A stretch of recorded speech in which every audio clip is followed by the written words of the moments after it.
Hello, brothers and sisters. So, after my coming out party yesterday, I feel like I can share finally. I'm excited because this has like been inside me for so long that now it's like, oh, I'm out of the closet as a mystic. I can start expressing myself in my most authentic way. So, yesterday I said I am a mystical person. So, I'm going to try and give you my vocabulary so that you can understand what it's like to be mystical and teach you. We're all mystics. It's just you didn't know it. You didn't know that there's this mystical land that you can go to, which is the land of the divine, the universe, God, spirit, that you can have direct contact with that. Now, I have a gifting in that I'm able to channel that for other people. I'm just a vessel. I think a container. It's like, you know, when you charge your iPhone, you need the iPhone charger to like battery it up. The iPhone charger isn't that special, but it can be necessary at times. So that is what my calling is I'm just a cable, a portal, a vessel, a soul that has been taught sacred language. The sacred language is signs and symbols. And so I'm here to teach you what I know. And so first of all, I want to tell you my credentials, two important ones. Yes, I am an ordained minister. So I don't have a title. I don't go by minister. I legally can marry you, which would be my joy and my privilege to perform your ceremony. But I also had a past career as a homeschool mother. So teaching to me comes naturally, and teaching at a very basic level because I had to teach my kids how to read.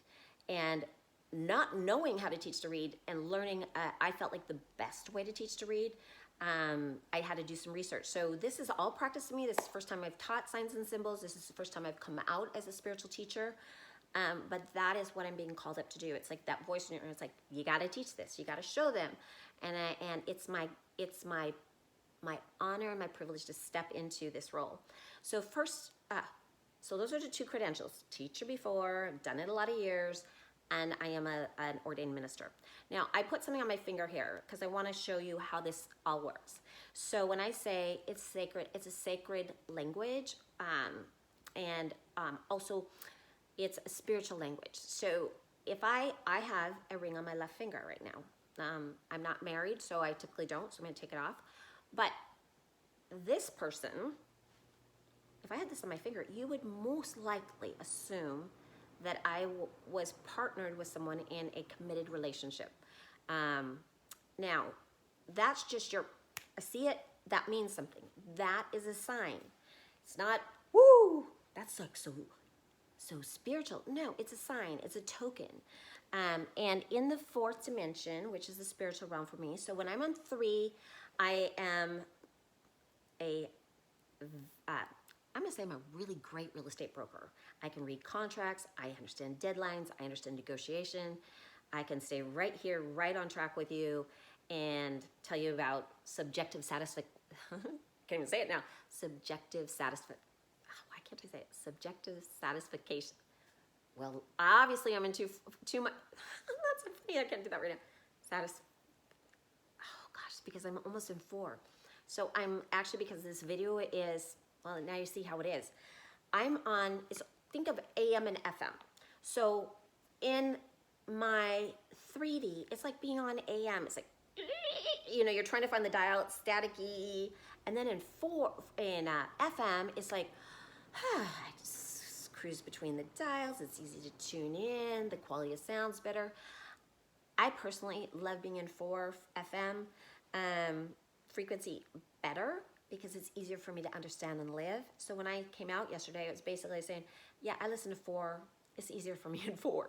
But I come back to 3. I'm here anchored. I'm born at this time, in this period, in this dispensation to be of service to my fellow brothers and sisters, my human community, and to teach the spiritual, the ancient traditions that we forgot about. Some, you know, the ceremony of marriage, that's a ritual. So when I say rituals, I don't want you to think witchcraft and wizardry. I want you to think about how that pertains to your day-to-day life. So I'm going to teach you that. So we're going to just go back to the basics when I taught to read.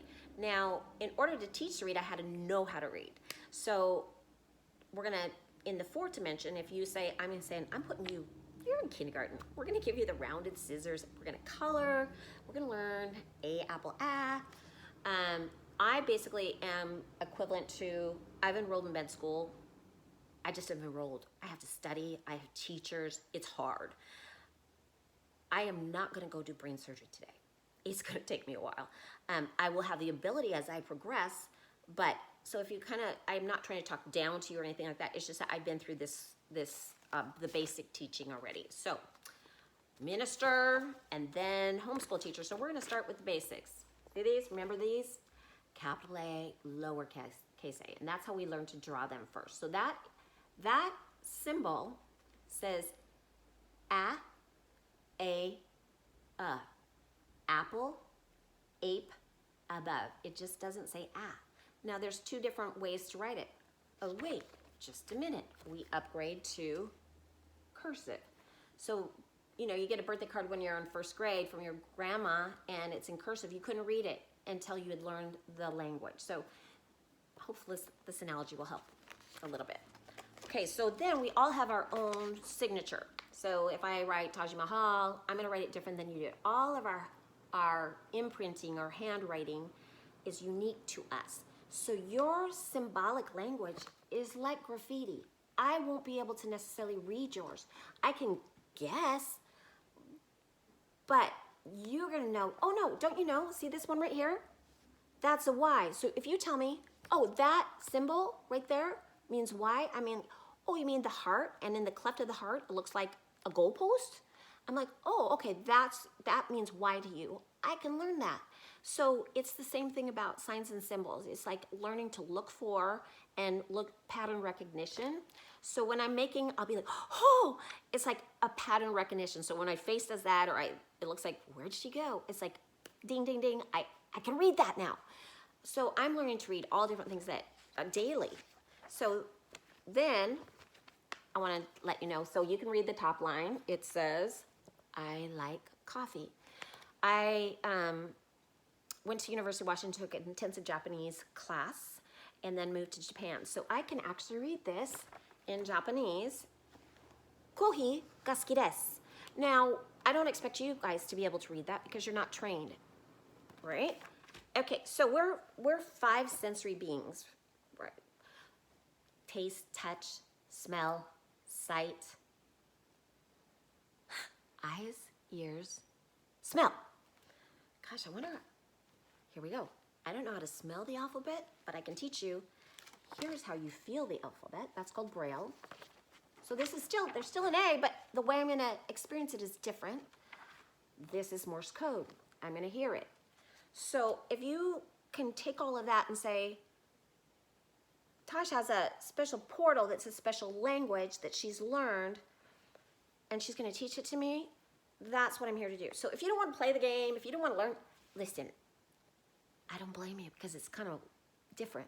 But if you wanna play in the mystical land and start seeing the divine in the everyday, I'd love to teach you that. So I've been studying signs and symbols. Look how big this book is. It's thick, pretty. So this would be, sometimes when I have a question, I'll go back to ancient times. Like, listen, yesterday I was looking at hieroglyphs and trying to decode hieroglyphs. So I'm like way down deep, you know, the sacred geometry, all that kind of stuff. That is my, could I just live in the mystical land? I wish I could. Well, I do, but I got to come to 3D and I get to come to 3D. I get to come back to 3D and operate as a normal human being. But this is my language, is signs and symbols, and that's the language of the fourth dimension. It is when I take a minute and I'm like, I have to think, or my eyes will shift. It's because I'm having to translate something for you that isn't in words. It's in signs and symbols. So it's like I encode it, decode it, and then translate it for you. So it's like, whoo, it's a lot. So if I have a pause, or she was talking about one thing and she's over here, it's a lot to hold in this head. It's a lot. So I'm here to say, you know, if you've ever did the story of Jesus and the Star of Bethlehem. It's in this book here, the Bible. Bible's full of signs and symbols. Right now, I'm gonna go with the word God because it's on the back of our dollar bill. In God we trust. We're a Christian, the United States. If you're watching from someplace else, but in the United States, our money is based on, and our heritage is based on, in God we trust. So I'll use God, I'll use divine, I'll use universe, I'll use all different things for what the fourth dimension is, but it's the spiritual realm. And so if you think the shepherds followed the Star of David to the manger, that was a sign for them. And so I'm like that kind of person that sees a sign and I'm like, it means something to me. So I am here to teach you what I know, especially right now in these uncertain times with COVID-19. I feel like a lot of people want to know what's the meaning behind all this. I can't subscribe all of that to you. I can tell you what is going on with me and share my journey. And I invite you to come on my journey with me, and I want to hear yours. So it'll be a great discussion. I chime in. All I ask is that if you have something really negative to say to me, like, I don't know what you would want to say, think about what is the benefit of criticism. It's not going to lift anybody up. It doesn't do any good, and it actually lowers your vibration. So I don't need like applause, or I just don't want someone being really mean to me because I'm super sensitive. I wish I could just shake it off, and I'm getting better at that. But I know I'm doing the right thing when there's critics, because if you just stay in the meh, no one's going to criticize you. But if you rise up and you say, I raise my hand, I'll be a light bearer. I'll hold that flashlight. I'll show them what I know. So I'm here to do that. So here, bringing the flashlight to you. Lots of love, lots of light.